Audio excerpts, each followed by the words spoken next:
Whenever you have any equipment, along with the equipment comes an instruction manual. The more complicated the equipment, the more requirement of an instruction manual, so that you know how to use the equipment. If you allow me to call the human being a machine, I would say it is the most complicated machine in the world. It is more complicated than the highest computer in the world. Don't you think we require an instruction manual? The human being, which is the most complicated machine, if you allow me to call it a machine, more than the most advanced computer in the world, don't you think it requires an instruction manual? The instruction manual for the human being, it is the glorious Quran. The glorious Quran is the last and final instruction manual revealed by the creator of the human being, that is Allah subhanahu wa ta'ala.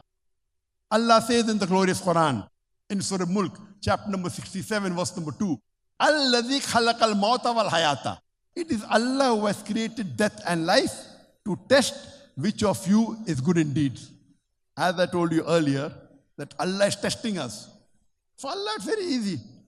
For Allah to make the Palestinians win over Israel, it's kun fayakun. Allah is testing us. Are they struggling and striving for the cause of Allah? Allah is testing all the human beings in the world. Are you standing for the truth? So this life, according to the glorious Quran, is the test for the hereafter. If we pass this test, we go to Jannah, paradise. If we fail, we go to hell.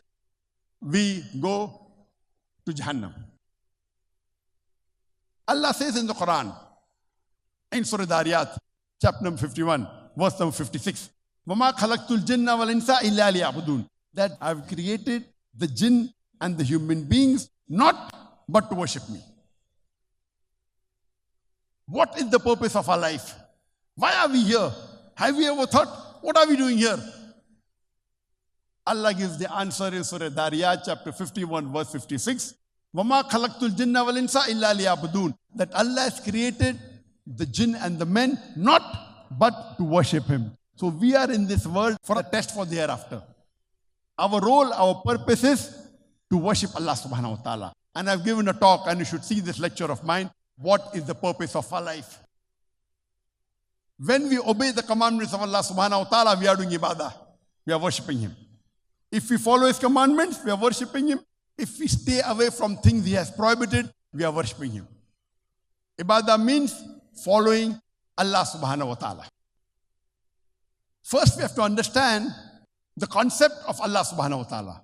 And I'll be dealing in detail in my talk on Friday in Elohim, the concept of God in major world religions.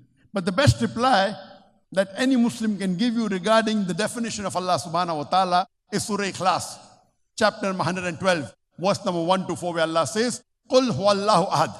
Say He is Allah one and only. Allahu Samad. Allah the absolute and eternal. Lam yalid wa lam yulad. He begets not, nor is He begotten. وَلَمْ يَكُلْ لَهُ كُفًّا أَحَدٌ. There's nothing like Him. This is a 4-line definition of Allah subhanahu wa ta'ala mentioned in the Quran, in Surah Ikhlas, chapter number 112, verse number 1 to 4. If any person says so-and-so entity is God, if he fits in this 4-line definition of Surah Ikhlas, we Muslims have no objection in accepting that entity as Allah, as God. The first is, قُلْ هُوَ اللَّهُ أَحَدٌ.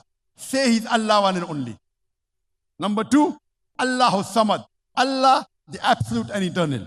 Lam yalid wa lam yulad. He begets not, nor is He begotten. Walam yakul lahu kufuwan ahad. There's nothing like Him. This Surah Ikhlas is the touchstone of theology. Theo means God, logi means study, theology, study of God. And touchstone, you know, when you go to buy and sell gold jewelry, you go to a goldsmith and you want to verify how pure is the gold. So the goldsmith takes the gold and rubs it against the touchstone. And depending upon the color, he tells you whether this gold is 24 karat gold, whether 22 karat gold, whether 18 karat gold, or it may not be gold at all, because all that glitters is not gold. So Surah Ikhlas is the touchstone of theology. The God you are worshipping, you put into the test of Surah Ikhlas. If the God you are worshipping passes the test of Surah Ikhlas, He is a true God. If he fails the test, he is a false God.